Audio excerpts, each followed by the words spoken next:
মৃত ব্যক্তিকে কবরে কিভাবে রাখবো? ডান কাতে, একবারে সরাসরি ডান কাতে, পিঠটা কবরের দেওয়ালের সাথে লাগিয়ে দিবেন, দিয়ে সরাসরি ডান কাতে রাখবেন।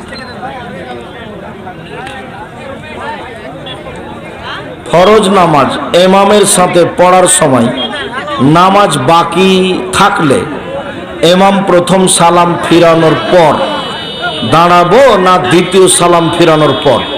দ্বিতীয় সালাম যখন আরম্ভ করবে তখন উঠে যাবেন।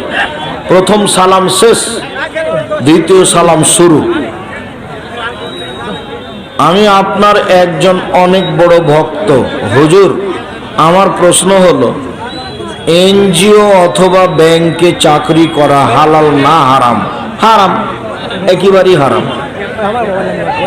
এদেশে এমন কোনো ব্যাংকিং ব্যবস্থা নেই যেটা সুদমুক্ত আছে, যেখানে চাকরি যায়। তো টাকার